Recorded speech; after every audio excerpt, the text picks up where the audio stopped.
one here, and one here. In this situation, you're going to need 2 receivers, so I don't need one right now, that's all right. But so anyway, the scrum half is going to start at the top of this grid, right? There'll be a coach or somebody here kind of feeding the balls that comes through, however many you want. So the idea here is incorporating the footwork so that this way, if this is a cone, this is the ball I'm going to pass, I want to start here. In order to pass the loop, I have to go around that cone first. So I have to make sure that I get around the cone, sight them up, get set, and fire away, right? So it's not simply now you're not simply just coming onto it straight. Now you're looking at making sure that you get around the cone, come into the ball, and fire it away. Pretty straightforward, pretty basic, same thing. So I would do this way, come around the cone, step in, fire. Now when I want to pass this way, immediately around this cone, step in, and fire. Same again, I just keep going. So eventually I'll get pretty tired, and eventually I'll just have to start focusing on my mechanics.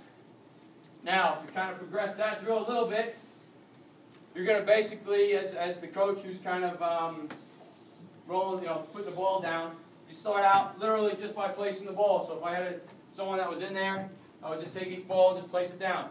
Take each ball, place it down. But as they got better and better at it, now I'm going to start rolling the ball. I'm going to start bouncing on the ground. I'm going to start tossing it up in the air. I'm going to make it difficult so that when they turn around, they have to be prepared for whatever's happening in front of them. Right? Because again, game applicable situation, not always going to be perfect. Right? What else do I have up there? Let's see. Yep, so different delivery styles. So 3 cones. So now, yep, clock drill. All right. So the clock drill is essentially, some of you may have seen this before. I don't have cones, I apologize, but if you can envision this, I'm going to take each cone, I'm going to set up a clock, exactly as it says. So for now, I'll just use this part of the clock. My scrum half will start in the middle. You have a clock surrounding him. Cone at 12, 1, 2, 3, 4, 5, so on. Right? 2 receivers that are out in the line. Coach is in the middle, or we're somewhere here, presenting balls. Every time, you're going to give that player a time that he has to then hit the cone, get back to the middle and pass. So if I said, like say for instance, 12 o'clock, he would have to go up, come back, set himself, and pass. So again, you're incorporating a little bit of footwork into what they're doing. They have to think, too. You'd be surprised at how many people don't actually know their times when they start doing these drills. You know? So, it's really interesting to see who the real bright ones are. What else I have there? All right, so something else I put up there. I don't know how many of you guys use agility ladders. Everyone know what I'm talking about with an agility ladder? Yeah? So essentially any progression of an agility exercise that you can do, you put a ball a couple of yards past the end of the agility ladder, you kind of get your 9 to go in, they do quick steps in, they do shuffles, whatever it is, they have to then move forward, pass the ball. So again, you're getting them challenged as they approach the ball. You're challenging them as they go. One thing that's not up there that I am going to mention a little bit briefly is I also do a drill that's just basically a 4-square drill. So I'm not sure if it's on the next slide, if I'm getting ahead of myself, but anyway, so again, cones here. So I got 1, 2, 3, and 4 cones set up. Have a couple balls in the middle. If you have a coach delivering it, it's a little bit easier. But anyway, same kind of thing. So I've got some balls kind of scattered around in here, or a coach feeding, whatever it is. So now you're looking at cone number 1, cone number 2, cone number 3, cone number 4. Starting in the middle, give him a progression. 2, 3, 1, and pass. Right? So in that case, you got to go 2, right? Or start 2, to 3, to 1, to a pass. Right? Same thing, so they got to remember the progression, they got to know what's going on all the time.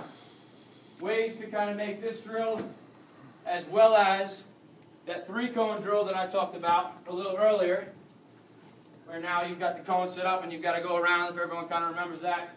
Ways to kind of progress on that. Now you get your fly halves involved. Your fly halves are going to hold up numbers between 1 and 5. So every time I turn the corner now I have to look and call out his number. So I come around and say 5. So I know I always have to make eye contact With my finger, no, with Luke. So when I come around the corner, there's Luke, I see a 4, yep, and I'm firing. So what you don't want is hesitation. When you come around the corner, you don't want them to come and start looking and slowing down to see the number. You want them still to be as fast as they can, come around the corner, yep, 4, and fire. Same type of thing, you can do that with that box drill, get them going to different numbers. Before they pass, they have to know what number the player's holding up. Similarly, if in both of those circumstances, you take 1 or 2 players, put them in the defensive line. So in this setup, I'll just use this setup as an example.